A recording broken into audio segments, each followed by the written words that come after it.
Magic. This is a complex and profound subject that one card can only barely touch on, but it may give you some ideas to pursue it further. Few of us access the array of powers that exist, at least as potential, within us. Probably the single factor that most limits our access to power or magic, which we'll define very soon, so it don't get a false impression that we're talking about bells and candles and reciting spells from old books and things like that necessarily. What limits our access to power is the central spell or enchantment of the Babylon Matrix. See the homepage for a glossary of some of my crazy terms, which causes us to pursue outside objects, persons, or entities to find our wholeness and fulfillment.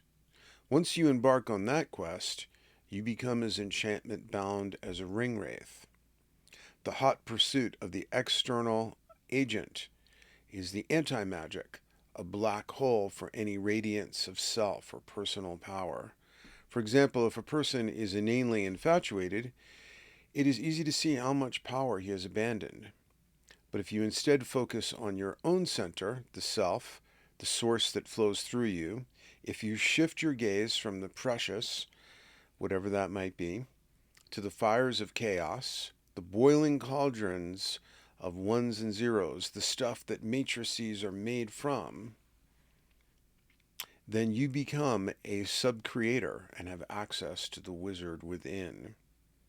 According to Aleister Crowley's definition, and it's hard to find a better one, magic is the science and art of causing change to occur in conformity with will. One of my principles of magic is that the most potent ritual is not one you inherit from tradition, but one you create spontaneously in the moment with full conscious engagement, which is pretty close to saying that I'm a chaos magician. And I was before I even heard that term, and I haven't extensively researched what other people have written about it. But basically, it just means that I create my own rituals and talismans and practices. Like for example, here's a magical talisman. Now, I wrote a book in 1996. It's free on the website called The Capsule of Intentionality. And the idea is that um, at least once a year on your birthday, but it could be other times too, you will write out a very brief mission statement of your life, maybe a couple of sentences. Originally, I said 25 words or less. That's a little bit more extreme. It could be 100 words, write small, and you could put it on a little piece of paper, put it inside a sealable capsule. This one is titanium, and and I've got a titanium chain here. And now this becomes, instead of wearing a symbol from some religion that's thousands of years old, now you are containing like the core in words. And remember that spell meant literally to spell out words. Language is the software of magic in a lot of ways. Um, of what your purpose is, what your meaning is. Okay, very simple. Um, is there? No one says I can't do this, right? So that's an example of magic, the science and art of creating change in conformity to will. Another example was I was in, and by the way, I'm kind of summoning magic because I had 3 hours of sleep, so I might go on a couple of tangents, but maybe that's good for this subject because we want to come at it from a few different angles. But I was in Tel Aviv, and now in 2024, that's probably just admitting that is probably enough to get canceled. So let's get this out of the way.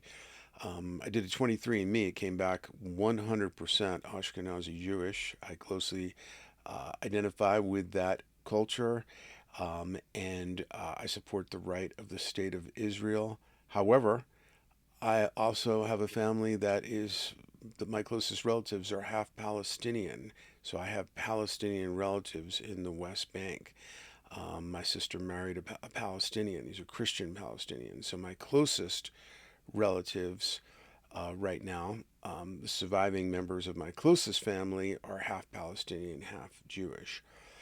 Anyway, so I kind of rebelled from even the very liberal intellectual Reform Judaism I was exposed to when I think one of the real turning points was when I was in Jewish Reform Jewish Sunday school, and the teacher, the rabbi, I forget who was teaching the class, said, "The age of miracles is over," referring to some of the bizarre events described in the Hebrew Bible.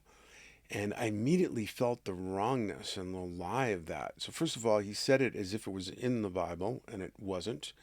And why would there be an expiration date on miracles? Like, I had my first life-changing paranormal experience when I was 2.5 years old. I knew that miracles were not over, but I felt the conservatism, in the worst sense of conservatism, of like wanting to put things behind a glass case, of like, let's keep all that paranormal stuff comfortably in the past, and we'll just decree that the age of miracles is over, and magic is just something from, earlier mythologies or something like that.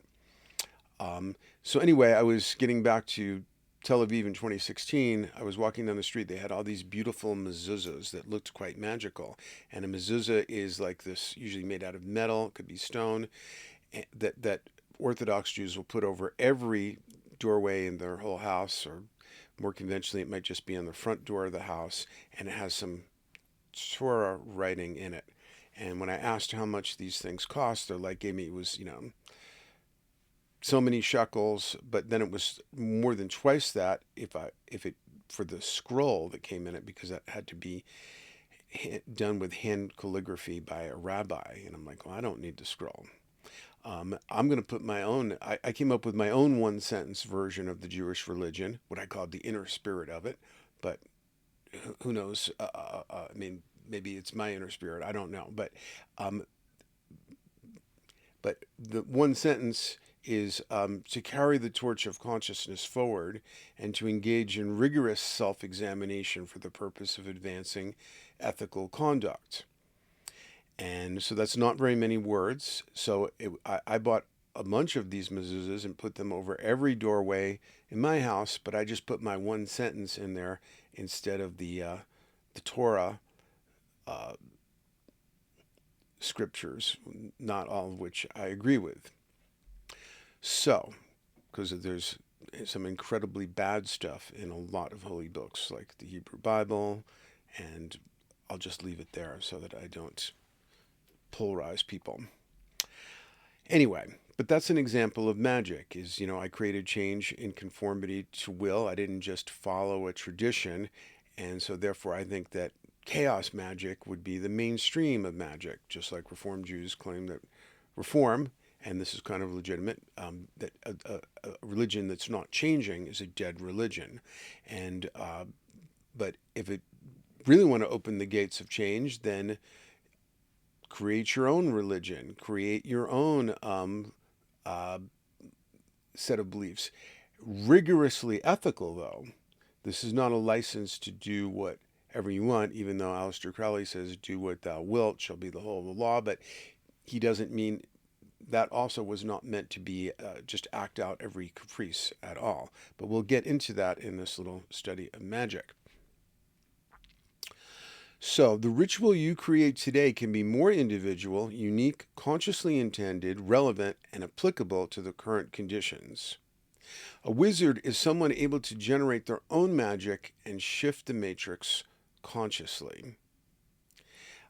For example, by changing your own mythology and like what you choose to live by. So this is an example again of a talisman where I can reduce my mythology to a few words, maybe 100 words or something, and put it in here. And that's an example.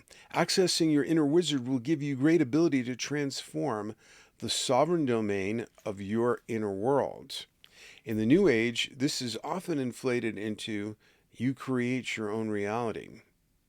But the outer world presents many factors outside our inner control. So far, no sufficiently empowered positive thinking New Ager has created a planet without global warming or pollution, for example. So you can see my philosophy called dynamic paradoxicalism. You can watch it on this YouTube channel or read it on the site.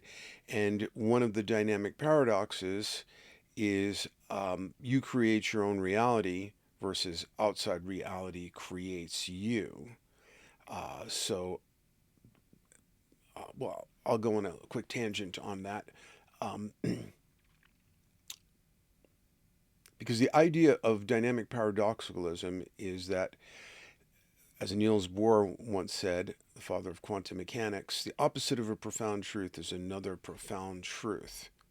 And so when you recognize that there are these paradoxical opposites, but that you can't side with just one side of the paradox, like you create your own reality without being a fool, the dynamic paradoxicalist will have a sliding or dynamic relationship between those poles. And so you create your own reality applies very well in some circumstances. If I'm going to a party and I think that everybody there, of like 12 people, and I think everybody's going to love me, or conversely, I think everybody's going to hate me, I might very well create my own reality in that context because I'm dealing with other psyches of the same species as me, a small number of them, in a closed setting, and therefore my psychic attitude is going to have a high chance of influencing the reality. On the other hand, if I wake up one day and decide that all American flags should be polka dotted instead of striped, now I'm dealing with a much larger system of inanimate objects, and where there's a lot of temporal momentum and the reality is pretty much rigidified about what the American flag looks like. It's unlikely that I'm going to be able to change the appearance of every American flag. Maybe I could do that in my own perception somehow, but like I'm not going to create my own reality in any literal sense there. Similarly, outside reality creates us in so many ways. I think and write and speak in English. I didn't create English. I was booted up in a linguistic environment where that was the dominant language. So, so you need to know when to apply that. If I'm a Jew in Warsaw, Poland, when the Nazis are rolling into town, you create your own reality would say, well, just focus on how well you'll be treated by the Nazis. But they are not like 12 people at a party. There's a lot more temporal momentum. There's a lot more of them. They've already rigidified into a particular belief system. I would be much better to get out of Dodge, or Warsaw in this case, than to think that I'm just going to create my own reality when outside reality has built up a lot of momentum and power. A wizard out in the world uses intuition to discern where to go and when and with whom. They will use cloaking to avoid unwanted attention that might limit freedom of travel and time. Sojourning in the outer world, the wizard is humble and alert, aware of being a stranger in a strange land. And by cloaking, I don't necessarily mean optical invisibility. I mean that you are wise to keep secret work, like magical practices, secret. Okay, I haven't said what are my 100 words inside of this, but I've just described the ritual in case others want to adopt it in their own way. As Gandalf tells Frodo, at least in the movie version, keep it secret, keep it safe. So that would be an example of cloaking. Don't spill your pearls before swine. Don't talk about consciousness to those who are not receptive, and this kind of thing. So just to give you an idea of what a serious study this can be, and it's not like I've studied Crowley's works in great detail or anything, but here are some of his postulates and theorems. Magic is the science and art of causing change to occur in conformity with will. That's number one. Two, postulate. Any required change may be affected by the application of the proper kind and degree of force in the proper manner, through the proper medium, to the proper object. So you've really got to understand the whole process. This is not just like wish casting.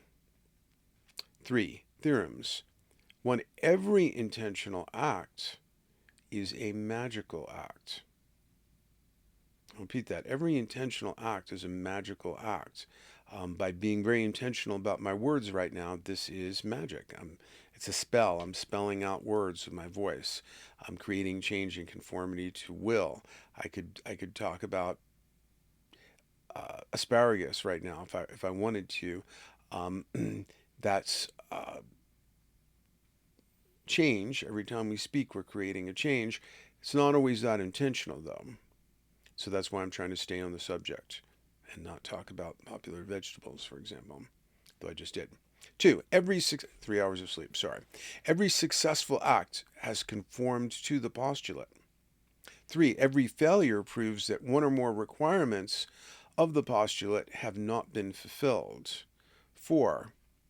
The first requisite of causing any change is through qualitative and quantitative understanding of the conditions. Fixing some typos there. Creating change in conformity to will. Illustration. The most common cause of failure in life is ignorance of one's own true will, or of the means by which to fulfill that will. Like, this is why I keep saying, do what you remember well on your deathbed. Do your true will. That's what's giving me energy right now with the sleep deficit, is I'm really doing my true will. Like, this is my part of my life mission. He may really be a painter and yet fail to understand and to measure the difficulties peculiar to that career. So you have to also be skillful in how you go about fulfilling your true will. It's not a guarantee because it's your true will that you will succeed, because it's a very tricky and difficult universe to deal with. The second requisite of causing any change is the practical ability to set in right motion the necessary forces. 8. A man whose conscious will is at odds with his true will is wasting his strength. He cannot hope to influence his environment efficiently. 9. A man who is doing his true will, I realize it's incorrect now to keep saying a man, but that's how things were written in the past, where male was the default gender. I'm not going to change Crowley's words in 2024. A man who is doing his true will has the inertia of the universe to assist him. 15. Every force in the universe is capable of being transformed into any other kind of force by using suitable means. There is thus an inexhaustible supply of any particular kind of force that we may need. 16. The application of any given force affects all the orders of being which exist in the object to which it is applied, whichever of those orders is directly affected. 17. A man may learn to use any force so as to serve any purpose by taking advantage of the above theorems. 18. He may attract to himself any force of the universe by making himself a fit receptacle for it, establishing a connection with it, and arranging conditions so that its nature compels it to flow toward him. He's trying to get this in before other people in the house woke up, and now we're hearing footsteps. But that's a kind of anti-magic. It's something that doesn't conform to my will, but it's something I'll have to put up with. It's almost at the end of this card anyway. Man's sense of himself as separate from and opposed to the universe is a bar to his conducting its currents. It insulates him. Illustration. A popular leader is most successful when he forgets himself and remembers only the cause. Self-seeking engenders jealousies and schism. 20. A man can only attract, and I can think of a leader in 2024 who doesn't follow that, but yet is still kind of a chaos magician and a black chaos magician, and is still able to get a lot of people to follow. So These are Crowley's principles, are not mine. I could think of exceptions or and so forth, but again, I haven't studied them in great depth. A man can only attract and employ the forces for which he is really fitted. That sounds right. There is no limit, 21. There is no limit to the extent of the relations of any man with the universe in essence, for as soon as the man makes himself one with any idea, the means of measurement cease to exist. But his power to utilize that force is limited by his mental power and capacity and by the circumstances of his human environment. So all kinds of things that constrain our ability to get outside reality to conform to our will. Only a complete fool doesn't see that. Magic is the science of understanding oneself and one's conditions. It is the art of applying that understanding in action. 25. Every man must do magic each time that he acts or even thinks, since a thought is an internal act whose influence ultimately affects action, though it may not do so at the time. 39. Every act of your life is a magical act, whether from ignorance, carelessness, clumsiness, or whatnot. You come short of perfect artistic success, you inevitably register failure, discomfort, frustration. Why should you study and practice magic? Because you can't help doing it, as he just explained, and you'd better do it well than badly. Accordingly, the most important preliminary to any magical operation is to make sure that its object is not only harmonious with, but necessary to your great work. Thou hast no right but to do thy will. Every act, therefore, with the thoughts and words which determine its performance, is a sacrament. To refuse to fulfill, and this is something that the alchemists understood too, that they should do every of their actions, even the most mundane, as if the fate of the whole universe depended on it, which it does. Because anytime you do something, you've affected the whole universe. For example, including thoughts. So if I tell you to think of a pink elephant and you do, then that's a factual actuality that at that particular moment you thought of a pink elephant and not a blue Toyota 4Runner. And therefore the history of the unfolding of the universe must include that fact or it's incomplete or false. So every one of your actions, every one of your thoughts does affect the fate of the universe, but some much more than others, obviously. To refuse to fulfill any of one's possibilities is the direct negation of the great work. See more in Magic and its Principles. You can see something I wrote called Magic with Tears. There's a famous book called Magic Without Tears. Crowley's classic Magic in Theory and Practice is apparently past copyright, widely available on the web. And for more on the truth and exaggeration of you create in reality, you can see dynamic paradoxicalism, and there's a few more links down there, and especially to Casting Precious into the Cracks of Doom, Androgyny, Alchemy, Evolution, and the One Ring is another very important document in this context. Thank you for listening, and I hope you use your magic well rather than badly. You can't help but to be doing it.